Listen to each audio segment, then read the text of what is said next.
Hello there, and welcome to one of my crazy ideas. As you can see around me here, we have a lot of mist, and the thing I was thinking about is that if I go up to one of the best views we have here in Dalsland, on the top of Sörknatten, well, I'm hoping that I'm gonna come above the mist and we're gonna be in a state between the mist and the clouds, so between two layers, and that would be something quite unusual and quite interesting. But as I said, it's a crazy idea, and what is most probably actually going to happen is that I'm gonna come to the top and we're gonna be surrounded by mist. But landscape photography is really about taking the risks, and those few times getting the rewards.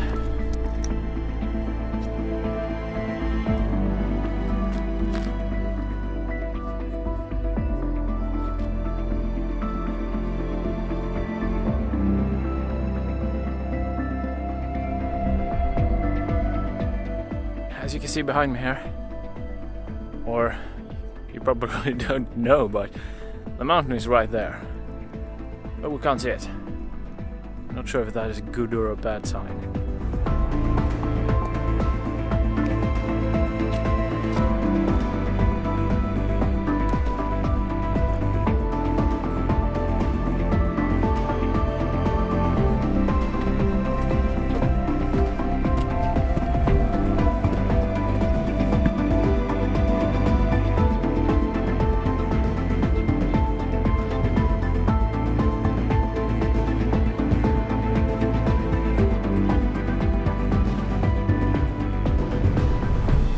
The top, and as I suspected, it is really foggy up here as well. Not at all what I had hoped, but it's still really beautiful, and fog always creates unique opportunities for landscape photography. So I'm confident that I can find something here somewhere. So let's get cracking with the search for an interesting composition in this foggy landscape.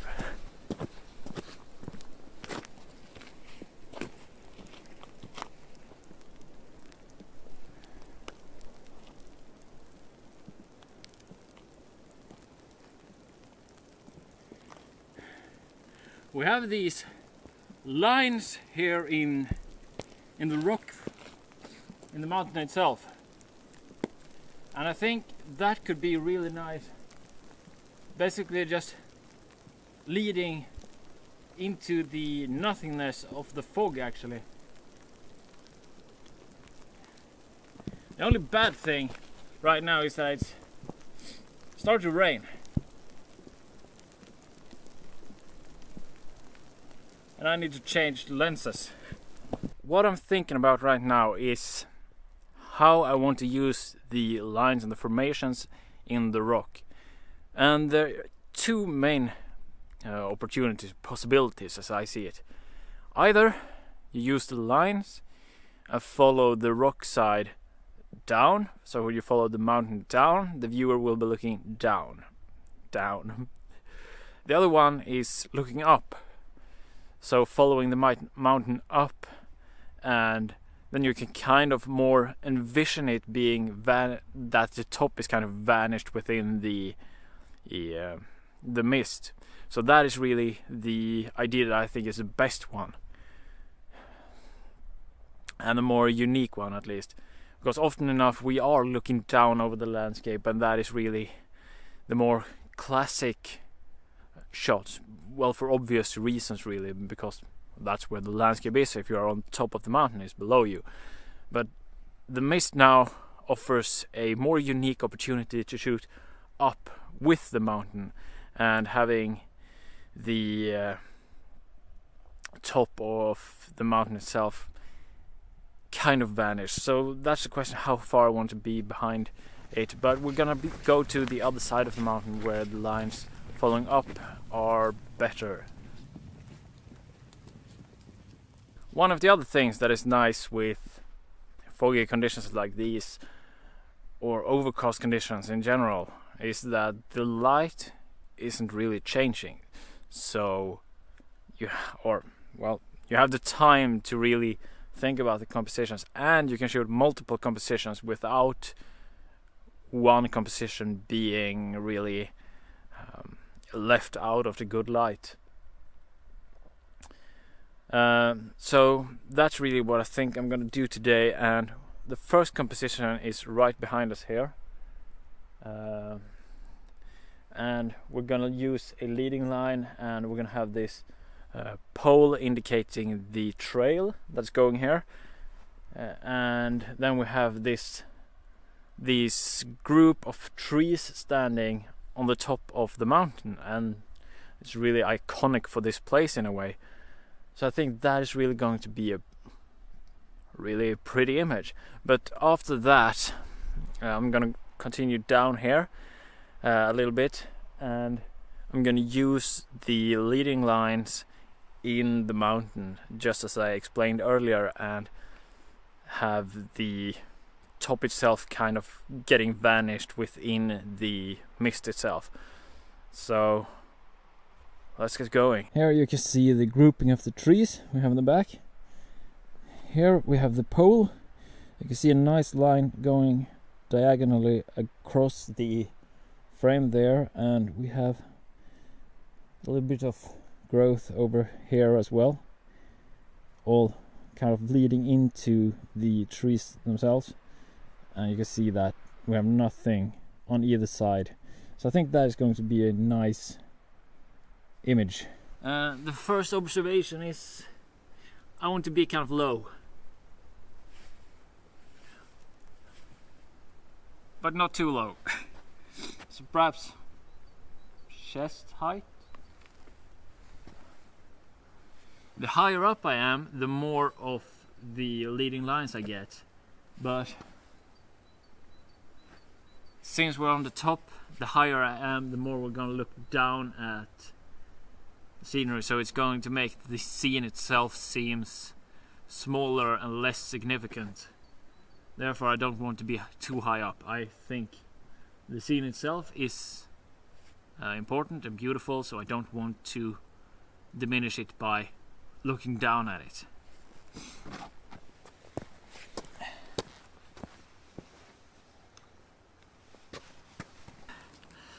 Before working on the composition, it's always important to drink some coffee first.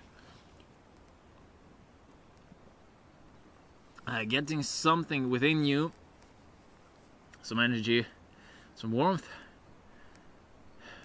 always helps the mind to see things more clearly.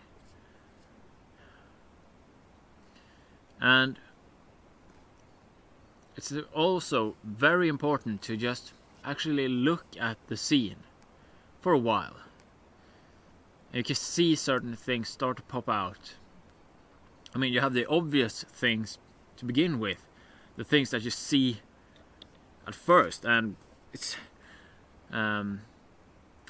comes with experience seeing different things. What you see as a beginning photographer is not the same as what you see as an experienced photographer, just as it isn't the same within different genres of photography, nor is it the same for different landscape photographers. It really depends on your style, but you're going to develop an eye for the things that you enjoy and the things that you like and the things that you want to shoot, and that's something that comes with experience.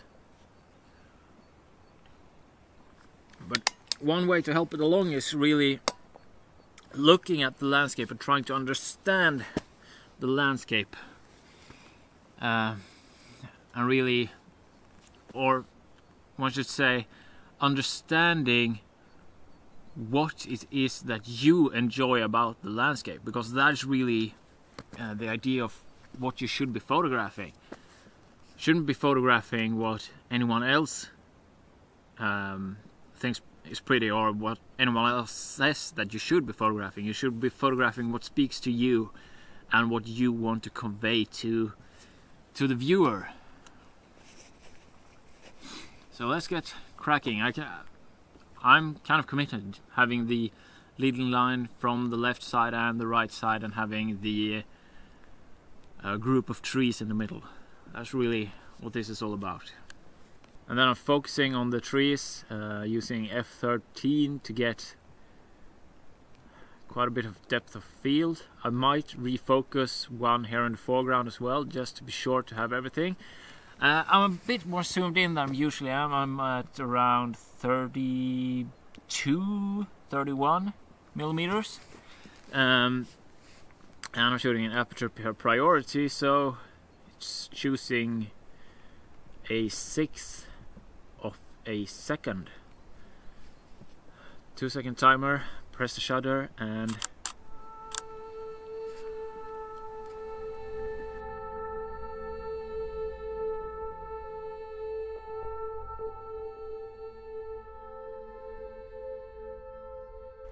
sometimes an image isn't more difficult than that. And seeing as we have the conditions we're having, a lot of editing won't really be necessary. The only thing I think I'm gonna do is really play a little bit with the colors. That is really the only thing. Don't want to add too much contrast because it's a very flat scene and I want it to stay very flat.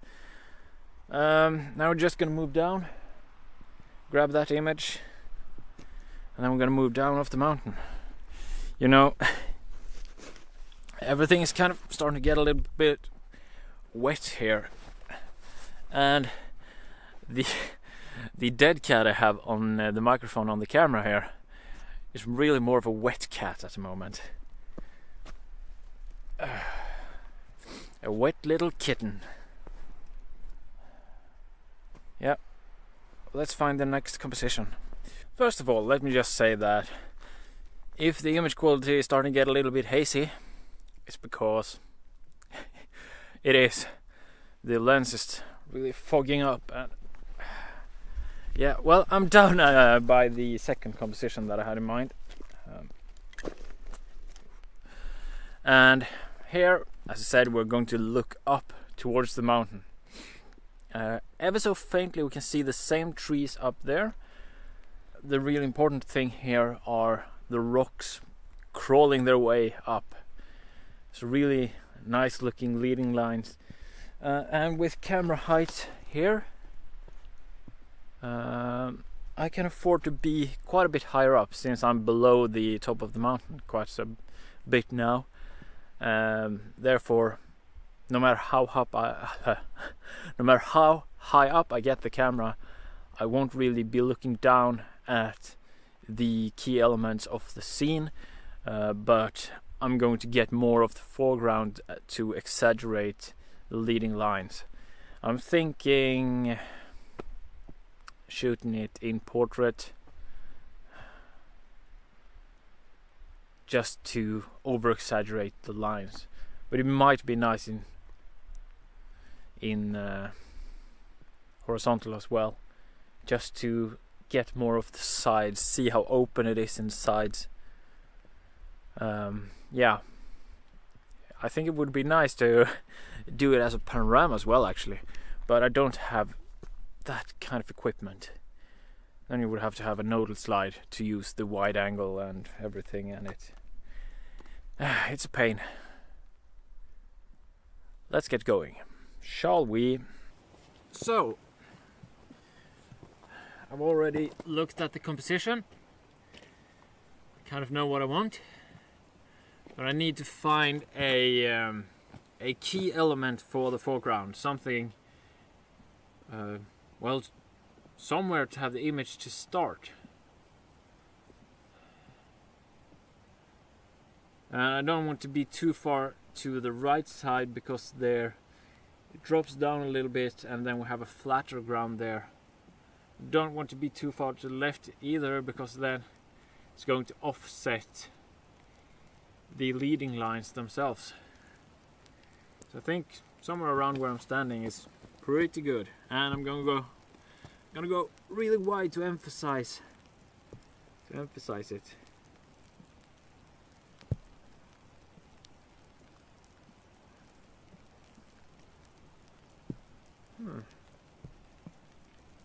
You know, looking through the camera, I think that a horizontal version is actually going to be nicer. I get more to the sides, as I said, and I still get enough of the leading lines here in the foreground. There's so many of them that you can basically just plug down the camera and shoot.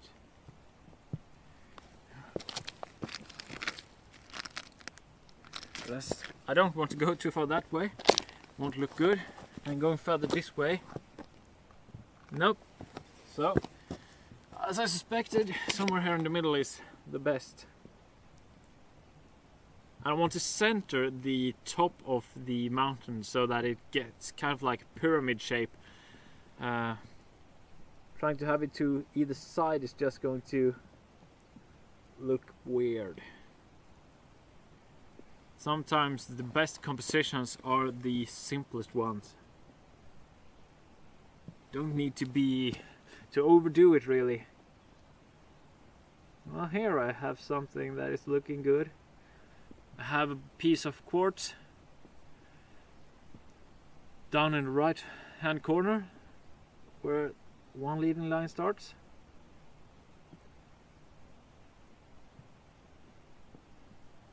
And it's a little bit darker on the other side, but I think that looks fine. So, between these two rocks, let's get the tripod up and photograph it. About eye height here, so high up.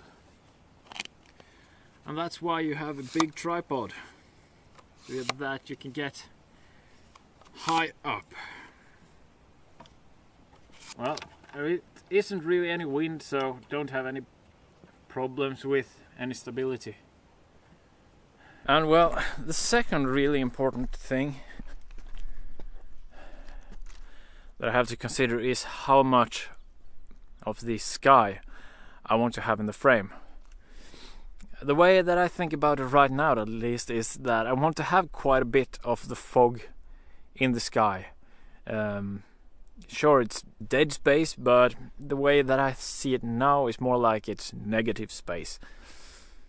So it's going to offset the extreme amount of texture that we have here in the foreground, and it's also in a way going to imply the continuation of the scene, even though it actually doesn't continue.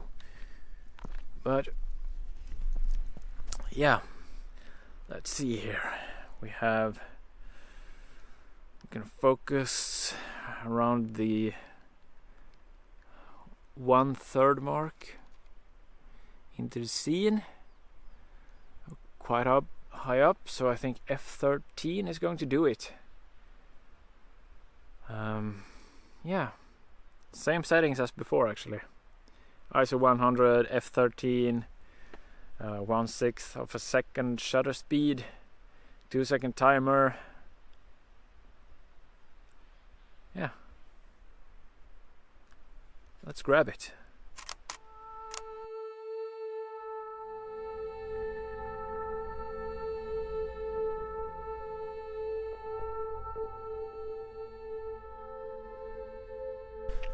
That's that. 2 nice images, which were nothing really like what I had hoped to begin with, but you gotta use the conditions that you actually get. And this is this is a lesson that I have to relearn constantly, that you just have to go out and shoot. because you can't really time the conditions perfectly, and you often get lemons, I guess you could call it. I think that's a phrase. But ever so often the conditions, as today, let's say, conditions that are not even remotely close to what you had hoped, but they simply work in the location that you are, and then you can manage to get something truly stunning. And sure, I could probably keep on shooting all day today down in the forest as well, but alas, sometimes when I don't have all day and I have other things that I need to do. So all that's left for me to do now is to say thank you all so much for watching, and if you like this, then please leave a like. If you have any questions or you just want to say some kind words, then please leave a comment. If you want to support me, please share this video. It means a lot, it helps a lot. And well, thank you all so much for watching, and I'll see you all soon again. Till next time, goodbye.